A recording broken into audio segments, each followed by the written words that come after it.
بسم الله الرحمن الرحيم. بسم الله الرحمن الرحيم. الحمد لله رب العالمين، والصلاة والسلام على سيد الأنبياء والمرسلين وآله الطيبين الطاهرين المعصومين الذين أذهب الله عنهم الرجس وطهرهم تطهيرا.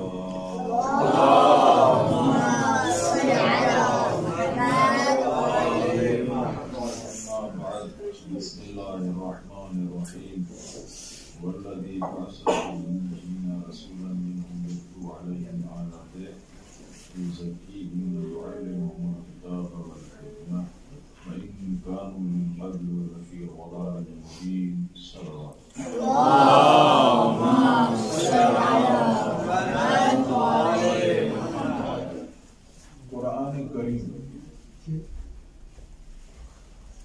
ایک عظیم کتاب اور بابرکت کتاب، جس نے بھی قرآن سے توسل کیا تجربہ یہ بتا رہا ہے کہ اسے عزت نصیب ہوئی ہے،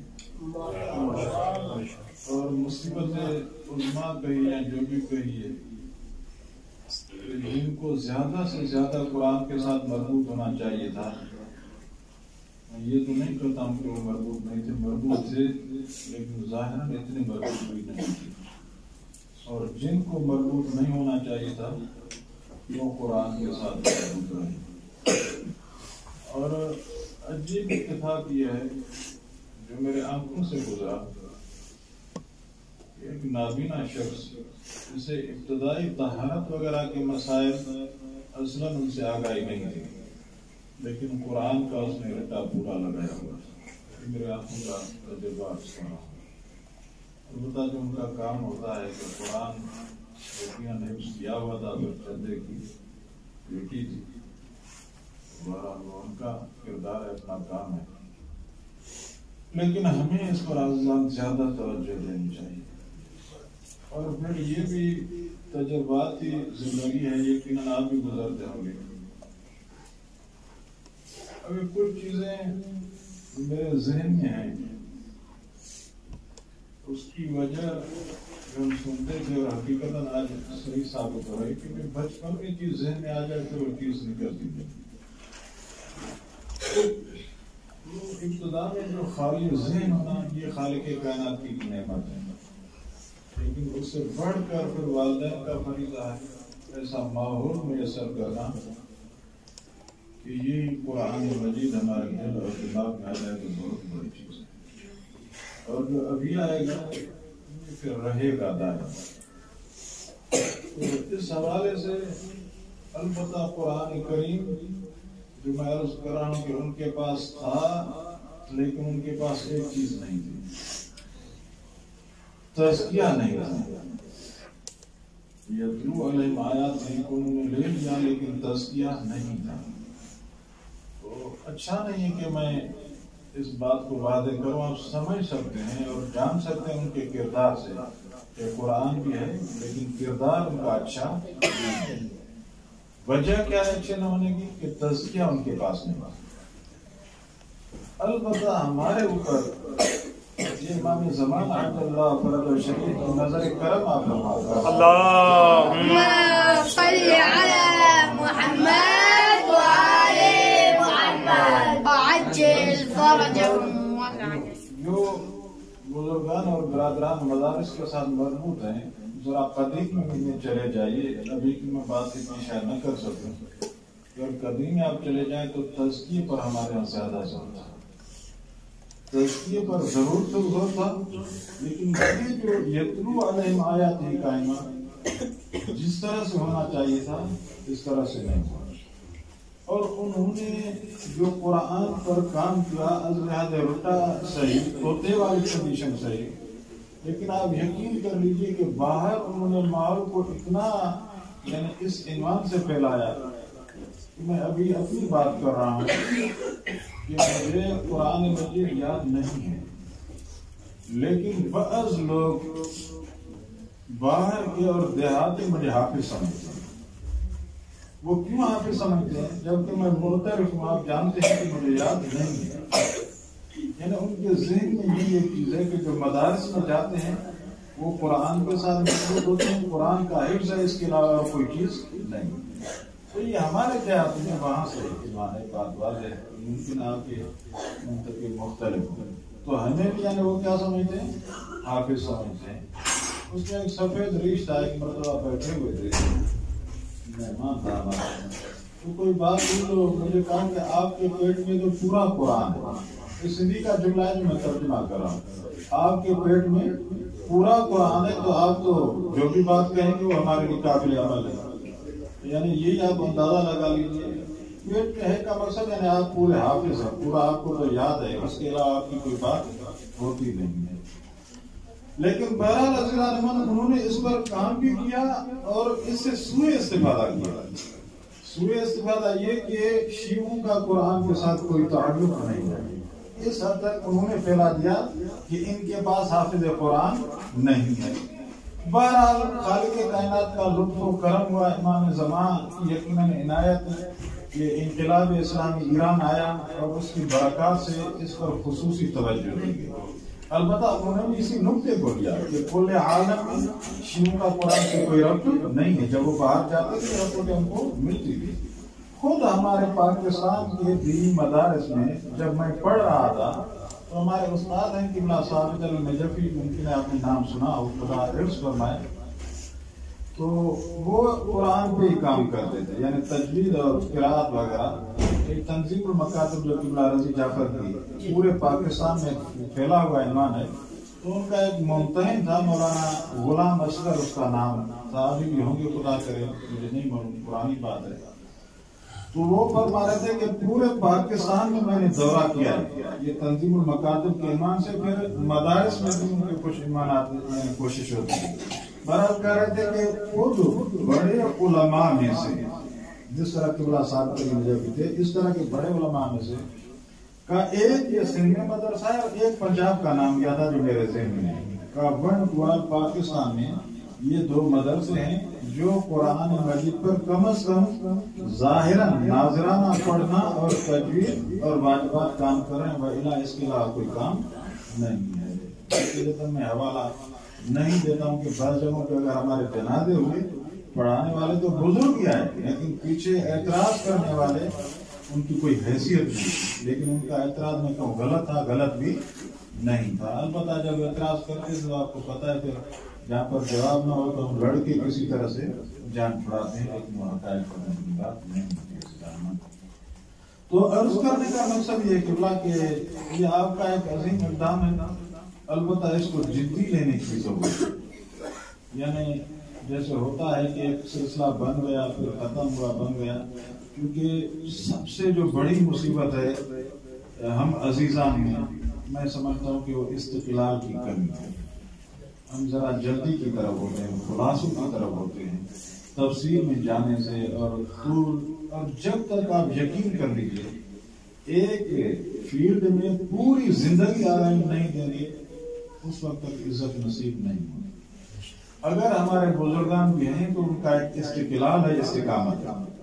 آپ عزیزان اور آپ کے ساتھ میں بھی شامل ہوں، اب اندازہ لگا لیجیے کہ محنت میری کیا ہے، لیکن لمبا عرصہ رہنے کی وجہ سے بہرحال جو عزت خالق کائنات کی طرف سے ہے اور ملابر کا احسان ہے، آپ جانتے ہیں کہ محنت ہماری کیا ہے لیکن عزت کیا ہے، استقلال کا نتیجہ ہے۔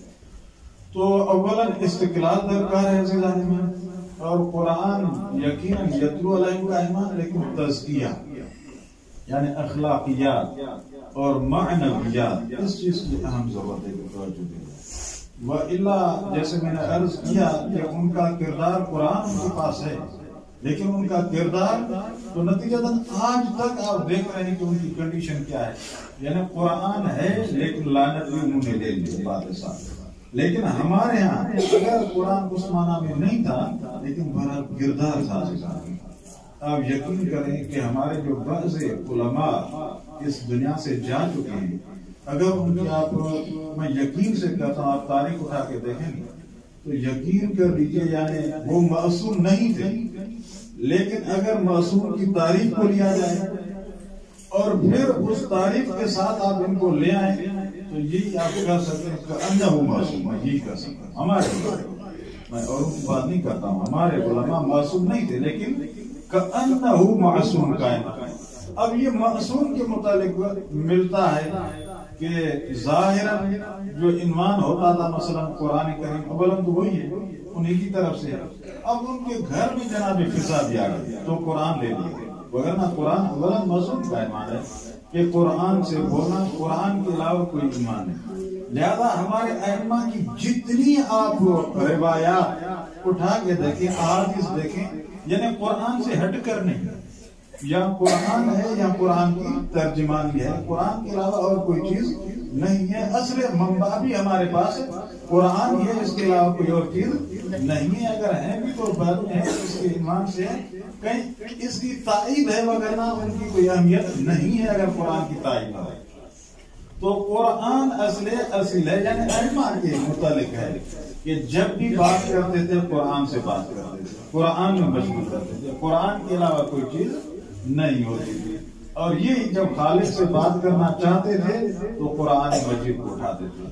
پھر جب چاہتے تھے خالق ان کے ساتھ بات کرے، مثلا غلامی علیہ السلام یا امام حسین العابدین، نماز میں شروع ہو جاتے تھے. اب یہ ائمہ علیہ السلام کے متعلق ہے کہ قرآن پڑھتے تھے کہنا وہ خدا ان سے بات کرنا، پھر نماز قرآن پڑھتے تھے اور پھر نماز پڑھتے تھے. جیسے نماز میں دعا ربنا تقبل منا، گویا کہ ادھر سے قرآن یہ خود خدا سے بات کر رہے ہیں، نماز گویا کہ خدا ان سے بات کر رہا ہے، یا اس کے برعکس ممکن ہے ادھر ادھر تھوڑا دن ہو جائے. تو یہ طریقہ کار، یہ بعین ہی طریقہ ہمارے علماء کی طرف ہے. مجھے یاد ہے ہمارے استاد اخلاق تھے، کوئی 1 سال یقیناً ان کے منظر مقدس میرا حاج آقا حسن لنگرودی رضوان اللہ تعالی علیہ ابھی زندہ ہیں، آقا جواد عامری حفظ اللہ. میں نے ڈائریکٹ نہیں لیکن کسی نے سنایا تھا کہ ایک مرتبہ جب عرفان کی بات ہوئی تو اس کے بعد مخالف ہیں اور بعض موافق ہیں. بہرحال تو آقا جواد عامری نے فرمایا تھا اگر عرفان عملی دیکھنا ہے تو حسن لنگرودی کو کوئی دیکھنا، یعنی اس طرح کے یہ لوگ تھے. تو بعین ہی یہ ہمارے علماء کے درمیان چیزیں ملتی ہیں جو ائمہ علیہ السلام کے ساتھ. بہرحال تو ضرورت ہے اطاعت تو پروردگار کی کرنی ہے، رسول کی کرنی ہے اور ائمہ کی کرنی ہے. وہ اطاعت کا کیا مقصد ہے؟ یعنی انہوں نے نماز کا حکم کیا اور پڑھی تو ہمیں بھی پڑھنی چاہیے. نیک کام انہوں نے کیے ہیں تو ہمیں بھی نیک کام کرنے چاہیے. جو کچھ ان کی طرف سے اس کو لے لینا چاہیے. تو اسی وجہ سے صادق آل محمد کا جملہ آپ بھائیوں سے اور بزرگان سے پوری امت بھی سن رہی ہے، ہم بھی سن رہے ہیں، آگے سنا بھی رہے ہیں کہ امام نے فرمایا ہمارے لیے باعث عزت بنو اور باعث ذلت نہ بنو. وہ عزت کے کام کون سے عزیزان؟ یہ قرآن ہمارے لیے عزت ہے. میں نے عرض کیا نہیں کہ انہوں نے اس کے ذریعے عزت حاصل کی، مگر ان کے پاس کیا ہے کردار نہیں ہے، لیکن قرآن بہرحال خالق کی ایک پاکیزہ کتاب ہے. اگر اس کے ساتھ اتصال ہو جائے تو ہر حال میں عزت بہرحال نصیب ہوتی ہے. کسی عنوان سے نہ صحیح، کسی عنوان سے عزت نصیب ہوتی ہے. تو ہم یہ جتنا کچھ پڑھ رہے ہیں، البتہ اس کو میرے خیال میں بعض علماء اس چیز کی طرف متوجہ ہیں اور ہم بھائیوں کو بھی متوجہ ہونا چاہیے کہ جتنا کچھ ہم پڑھ رہے ہیں، چاہے علم اصول ہو، جو بھی علوم ہو، ان کا اصل منبع اور ماخذ اور محور اور کہیں کہ واپسی کہاں ہے، مرجع کہ ہم قرآن کریم کو سمجھ سکیں. تو میں سمجھتا ہوں میں کافی گفتگو کر چکا ہوں. تو قرآن کے ساتھ اتصال ہمارا ضروری ہے. جاننا تزکیہ نفس کی اہم ضرورت ہے، ہمیں بات ہے صاحب، اور بچوں پر کام کرنا یہی ہمارے لیے عزت کا سبب ہے. ظاہراً اگر آپ جانتے ہیں کہ 4 سالہ بچہ وہ اپنے والدین کی عزت کا سبب نہیں بنایا، کل کائنات میں شیعہ یعنی حیدر کرار کے لیے عزت کا باعث، اور بھی بیت اللہ کے سامنے جا کے دشمنوں کے درمیان تلاوت کر کے مثلا بتانا کرنا. تو عزت کا راستہ یہی ہے، عزت اس میں ہے. اور معذرت چاہتا ہوں کہ آپ بھائی کے ہوتے ہوئے بہرحال یہ عزت افزائی آپ کی طرف سے خالق کائنات سے دعائی کرنا، پروردگار ہماری اس بڑی عبادت کو بارگاہ میں قبول کرنا، کے ساتھ متصل ہونے کی توفیق عنایت فرما، ان سے صحیح معنی میں استفادہ کرنے کی توفیق عنایت فرما، آداب اسلامی کو اپنانے کی توفیق عنایت فرما، مراج حقہ علماء حقہ قائد محبوب کو توفیقات خیر میں اضافہ فرما.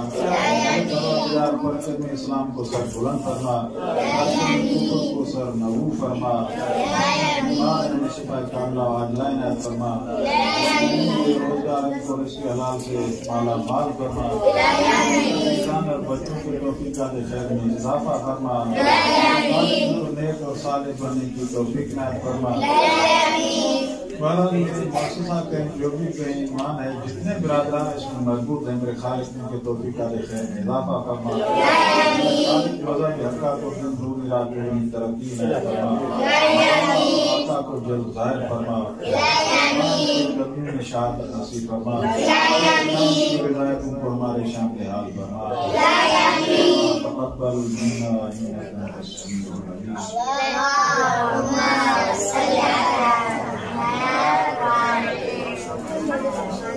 اغفر ذنوبي يا غفور، اغفر ذنوبي يا غفور، اغفر ذنوبي يا غفور۔